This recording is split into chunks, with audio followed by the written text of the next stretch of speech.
Information sur mesure. On convie à cette conférence de presse, comme il est de coutume à chaque veille de campagne, qu'il s'agisse de la CAN ou de la Coupe du Monde.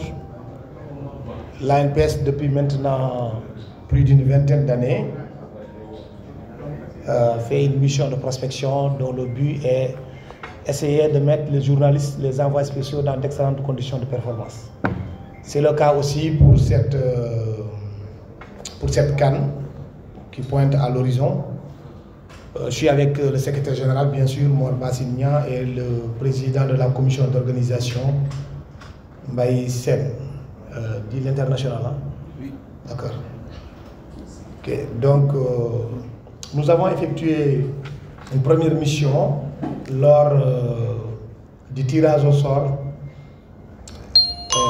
À cette époque-là, nous avons pu visiter le stade où est-ce que les journalistes doivent s'asseoir, le terrain d'entraînement de l'équipe nationale du Sénégal, l'hôtel qui doit abriter l'équipe nationale du Sénégal, dont tout le monde sait aujourd'hui qu'il s'agit de l'hôtel Le Président.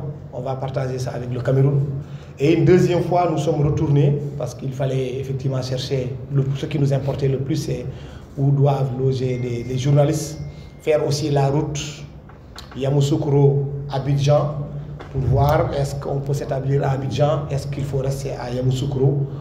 Et une fois à Yamoussoukro aussi, faire en sorte que tous les journalistes puissent être dans un même local. Et avant de démarrer, ça quand même, je voudrais particulièrement remercier deux personnes pour leur engagement, parce que ce n'était pas... ils sont déplacés à leurs frais, ce n'est pas l'ANPS qui l'a pris en considération. Je l'ai dit en comité exécutif, mais il s'agit aussi aujourd'hui aussi des autres journalistes, c'est-à-dire de Mbaye Sen qui était avec moi et de Bakary Cissé qui vient juste d'arriver. Merci beaucoup pour la générosité, en tout cas, qui nous a permis effectivement d'effectuer cette deuxième mission que je trouve assez intéressante. Et comme vous le savez, en 2019, nous étions 74 journalistes. En 2021, lors de la CAN au Cameroun, nous étions 84 journalistes. Le risque aujourd'hui avec le Cameroun, c'est qu'on risque, excusez la répétition, d'être beaucoup plus nombreux. Donc il va falloir quand même anticiper, parce que c'est la porte d'à côté. C'est à 2h30 de vol. Certains, les Sérères, comme j'aime les attaquer souvent, prendront même la route ou à la nage. Peut-être ils vont même marcher. Il y aura beaucoup de monde. L'essentiel, c'est ça, c'est le plus important. Donc, il fallait anticiper et nous sommes partis. Nous avons trouvé un hôtel qui peut regrouper au maximum 90 journalistes. Maximum 90 journalistes. Et j'ose espérer que nous ne serons pas 90. Parce que quand même, c'est un nombre très exorbitant. Pour diverses raisons, nous reviendrons là-dessus. Donc, l'hôtel s'appelle... Malomé, M-O-L-O-M-E accent aigu, qui se trouve à Yamoussoukro. Nous avons choisi Yamoussoukro parce qu'entre Yamoussoukro et Abidjan, c'est 3 heures de temps. 3 heures si vous êtes dans un bon véhicule. Et si, par exemple, il faut déplacer 90 journalistes, si vous êtes dans un bus, vous risquez encore de faire beaucoup plus de temps. Et nous avons vécu l'expérience de Ismaïlia en 2006, où l'équipe nationale du Sénégal était basée à Ismaïlia, les journalistes étaient à Port Saïd. Donc, une fois que vous partez en séance d'entraînement, quand vous revenez, vous n'avez pas envie d'écrire ni d'envoyer des éléments, vous avez envie plutôt de dormir. Mieux vaut être sur le théâtre des opérations. C'est une ville, certes, mais on peut dire aussi que c'est un gros village. Pas d'embouteillage, et il n'y a pas suffisamment de récifs. Donc la première chose qu'il fallait faire, c'est de prendre langue avec le comité local d'organisation qui avait mis la main basse sur l'ensemble des récifs hôteliers et autres appartements. Ça, c'est pour éviter qu'il y ait tout simplement de l'inflation. Comme vous le savez, généralement, nous avons reçu, vous pouvez l'imaginer aussi, beaucoup d'agences qui nous ont demandé de venir travailler avec eux. Or, les agences, si vous venez, par exemple, vous êtes dans un hôtel, dans la maison de la presse où il y a un hôtel, s'ils prennent, l'hôtel, c'est un exemple juste que je donne. Si la chambre est cédée à 20 000, l'agence qui va prendre va y ajouter 10 000 ou 5 000. Donc pour revendre, c'est tout à fait normal parce qu'ils cherchent du profit. C'est pourquoi nous, on n'a pas voulu traiter avec les agences, on a voulu traiter directement avec le comité d'organisation locale. qui nous a orientés vers cet hôtel-là et vers d'autres hôtels. Nous en avons visité 4 voire 5 et nous avons finalement décidé d'être à Malomé. Les autres, soit c'est exorbitant le prix, ou ça ne pouvait pas contenir plus de 50 personnes.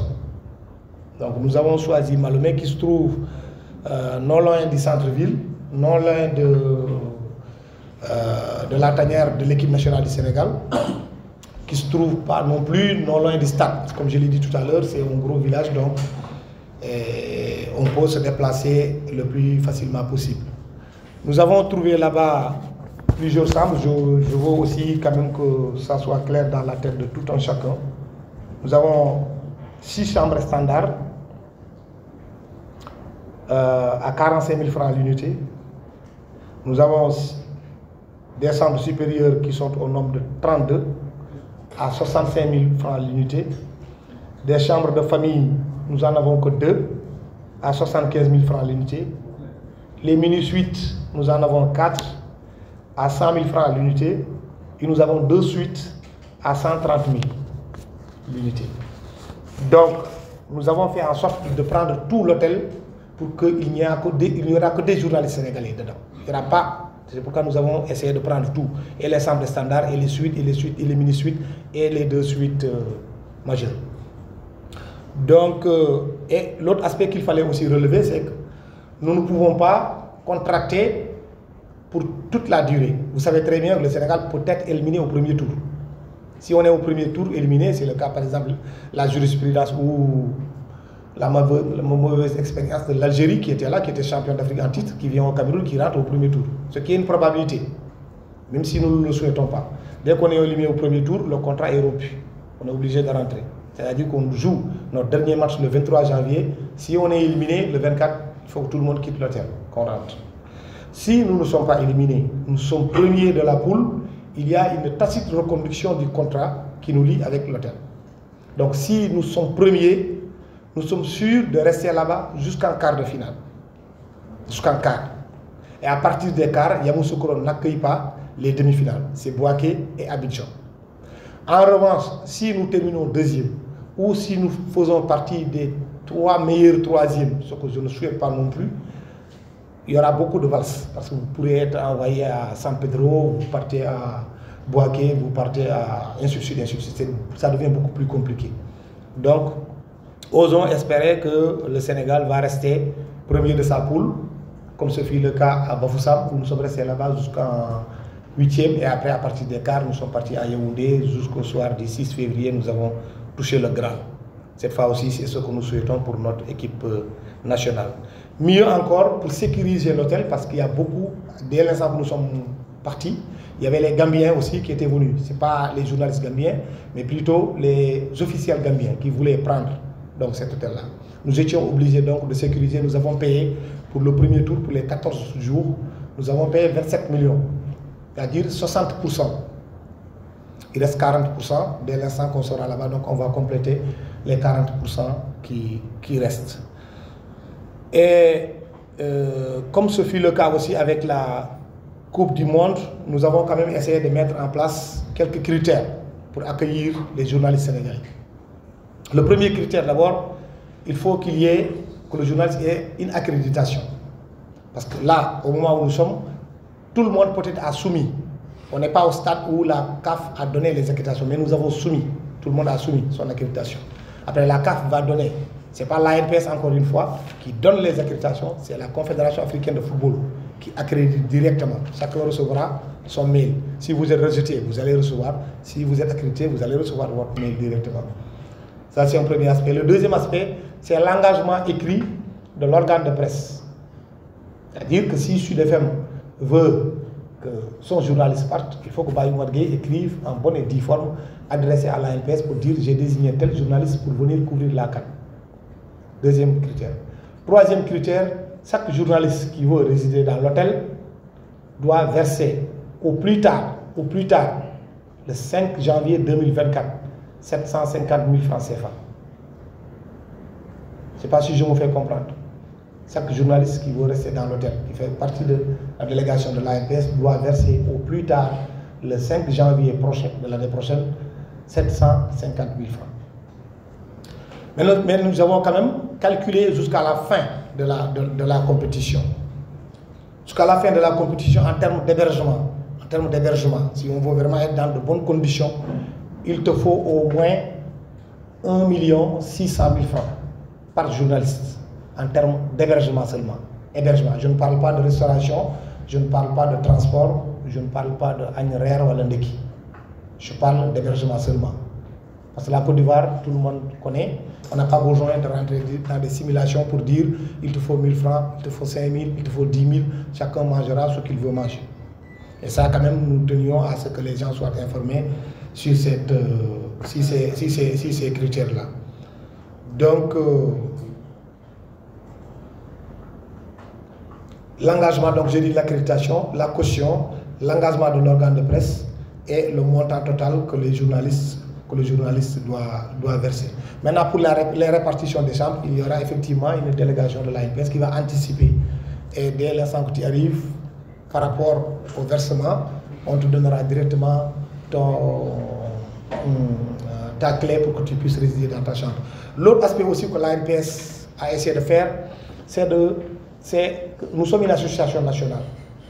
Nous recevons souvent des subventions venant de l'État du Sénégal, ce qui est une bonne chose. Mais en tant que journaliste aussi, ce n'est pas du chauvinisme, mais il faut opter pour la préférence nationale. Aujourd'hui, il y a Air Ivoire qui dessert Dakar, Abidjan. Il y a Askai où vous êtes obligé de passer peut-être par le Bénin ou Togo pour après relier Abidjan. Et il y a Air Sénégal. Nous avons voulu, nous aussi, apporter notre pierre à l'édifice. C'est-à-dire contracter avec Air Sénégal pour que Air Sénégal transporte tous les journalistes. Qu'est-ce que nous avons fait?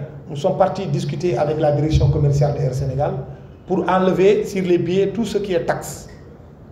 Donc tous les journalistes qui veulent prendre Air Sénégal et pour avoir le billet le moins cher, ils peuvent s'inscrire moyennant à 300 000 francs. C'est ce que nous sommes convenus avec Air Sénégal.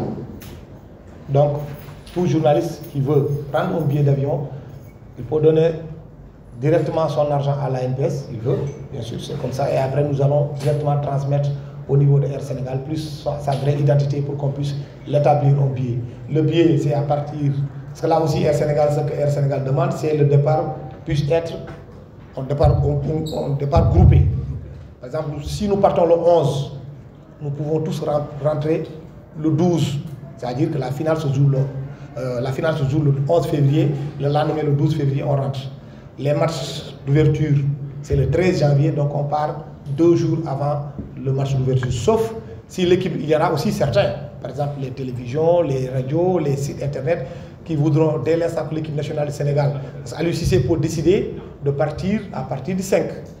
Choisir le Burkina Faso pour s'établir là-bas ou bien choisir un autre pays et arriver sur le théâtre des opérations bien avant le 11. Là, il est libre à chaque organe de presse de déplacer son reporter, aller directement sur les lieux et nous, on rentrera quand même dans l'hôtel qu'à partir dans la nuit du 10 au 11 jusqu'au soir du 11 février. Bien sûr, 11 février, ce sera certainement à Abidjan. Là-bas aussi, nous avons anticipé pour voir les hôtels, mais pour le moment, nous ne pouvions pas contracter avec ces hôtels-là parce que nous ne connaissons pas le parcours de l'équipe nationale sénégalaise. Une fois arrivé en demi-finale, c'est bon. Donc, à partir de demi-finale, soit vous atteignez la finale, vous restez, ou vous êtes éliminé, vous êtes obligé de jouer la 3e place. Donc, l'un dans l'autre, dès l'instant qu'on arrive en demi-finale, c'est presque acquis.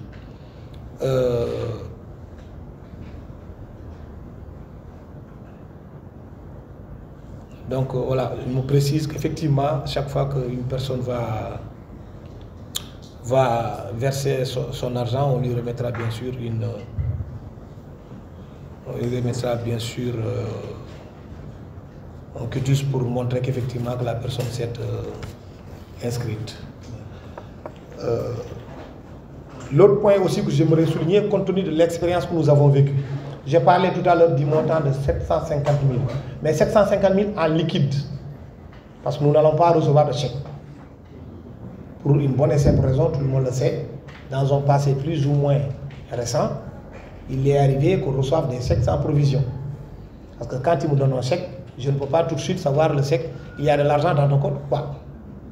Donc, je peux aller verser, prendre le chèque que je donne à Mamourian, va le mettre dans le compte de l'ANPS, on se rend compte que je n'ai rien, alors que j'ai déjà fini de t'inscrire sur la liste.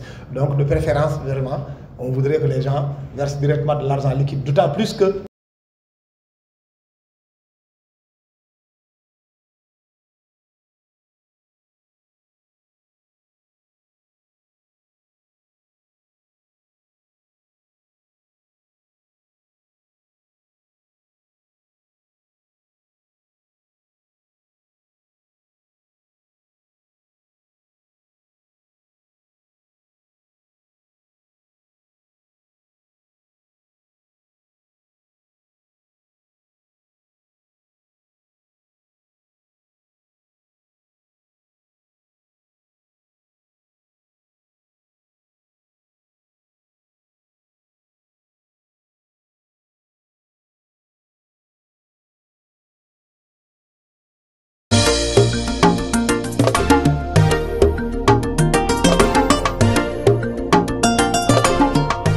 Dakar 24 Info, l'information sur mesure.